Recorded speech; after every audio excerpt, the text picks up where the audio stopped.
a literary princess, and today I have a currently reading for you. I am reading 4 books at the moment. 2 of them are for my dissertation, 2 of them are for fun, so let's jump in. The first book that I'm reading is a dissertation read. This is Aurora Floyd by Mary Elizabeth Braddon. I am almost to the end of volume 2 of this. I have 2 more chapters until the end of volume 2.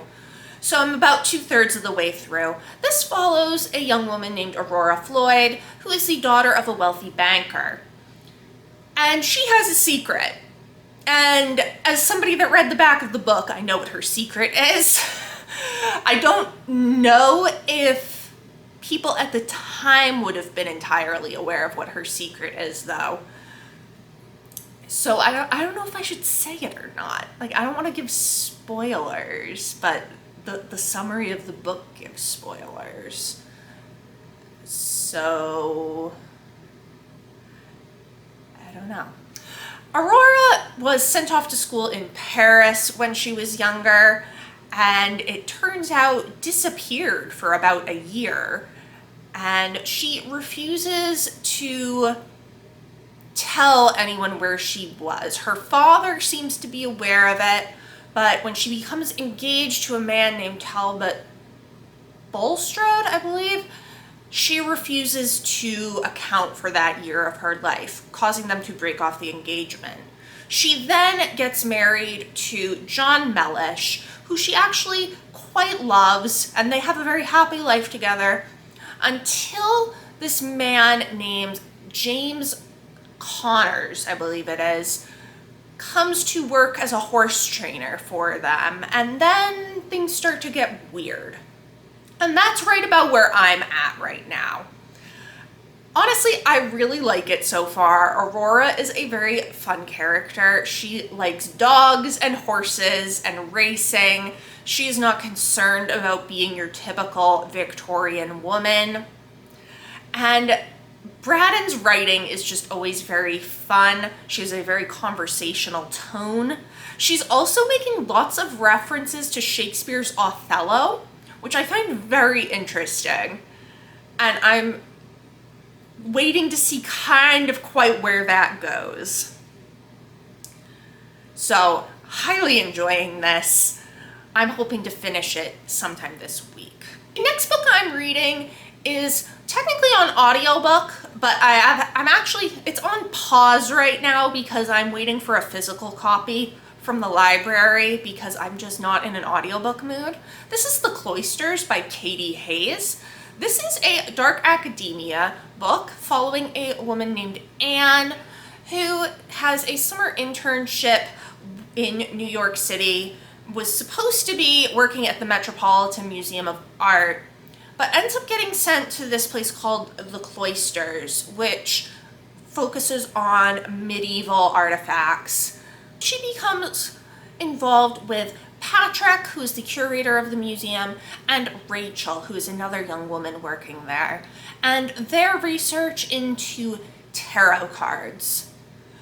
So I am about 30% of the way through this, and I'm enjoying it so far. It does seem that there is going to be a supernatural aspect, which I'm not sure how I feel about. I kind of prefer my dark academia to not have actual supernatural elements. I prefer just good old-fashioned murder. You know. But I'm definitely interested to see where this goes. I'm just not in the mood for an audiobook right now, and somebody has the physical copy out of the library, which is irritating, and it means I have to wait. So I am still technically saying I'm reading this, but it's on pause until I can get a physical copy. We now have another dissertation read. This is Margaret Oliphant, A Fiction to Herself, A Literary Life by Elizabeth J. It is a biography of Margaret Oliphant, one of the writers I am focusing on in my dissertation. I read her autobiography last month, and so now I want to read just a full biography written in the modern day to see what was left out. This seems like it's actually going to be really interesting. I have only read the preface so far, but I really like how Jay seems to be setting things up at this point. So she starts off actually by giving an explanation for why she is going to be referring to Oliphant as Mrs. Oliphant through the whole book. This is a very common thing, especially with these underread women writers, is for people to refer to them as Mrs. Oliphant or Mrs. Humphrey Ward or Mrs. Craik. And this was very common, especially earlier in academia, like in the 70s, for women writers specifically, as opposed to male writers. So there is this like weird sexism to it. I mean, and like people were calling Fanny Burney Fanny, just like calling them by their first names. And so there is a certain amount of weirdness about that. It feels almost disrespectful. Elizabeth Jay addresses this in the preface, saying that she thinks it's disrespectful to just reduce them to their husband's last name by calling Margaret Oliphant Oliphant. But to use Margaret would be confused with Margaret Oliphant's mother, who was also Margaret. And so she has chosen to use Mrs. Oliphant because that is the name that is printed as the author on all of the original copies of the books. So I really appreciated that she took the time to discuss this and give a reason for how she was doing it so that it doesn't just come across as dismissive. So from the preface, this seems like it's going to be really good. She has broken the book into parts that I find very interesting. So like part 1 is women and men, focusing on the women's sphere, a woman in a man's world, women in relationships, and then also just giving the life of Margaret Oliphant. And then part 2, a woman of ideas, seems to be focusing more on some of her literature, as does part 3, the professional woman, which focuses on her as a woman of letters and kind of the process of her writing and publishing. So I don't know, I think this is going to be really useful for specifically what I'm doing with my dissertation, and I'm so excited to read more of it. As you can see, I have a ton of bookmarks in here. I have divvied it up into 4 sections to read it over the course of 4 days. Whether that actually happens or not, we'll see. But that is generally how I do my school reading. So I'm only right at the beginning, but I think I'm really gonna like this. And then the final book I'm reading is another fun one. This is The Little Friend by Donna Tartt. This is Tartt's second novel, and it focuses on a Southern family, I believe in the 60s, and specifically on the daughter Harriet. But I have read so I've read this halfway through 3 different times, and now I just finally want to finish it.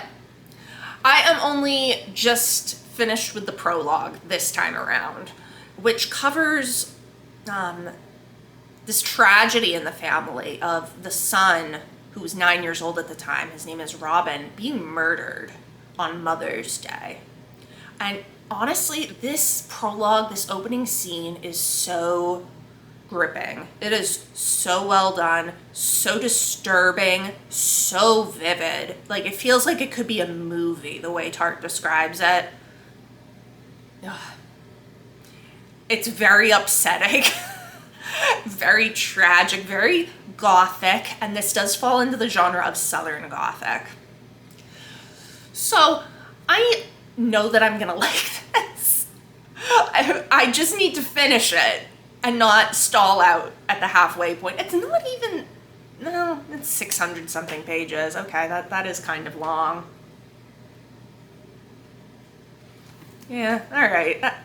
I was gonna be like, it's not even that long, but like apparently it is. It doesn't look that long though. Anyway, I am really excited to finish this. I know that I like the main character, Harriet. She is a ton of fun. There is some weird stuff with a snake handling pastor, or preacher, I guess you'd call him. And just children like kind of having coming of age adventures because Harriet is trying to discover who murdered Robin. She was a baby when it happened. Her family doesn't really talk about the incident. She wants to know what happened and she thinks she can figure it out. So I love the prologue. I know I'm gonna love the rest of it. I just need to read it. Yes. So those are the 4 books that I am currently reading. Let me know down in the comments below. Have you read any of these? What did you think? What are you reading right now? It has been great chatting with you. I will see you soon. Bye.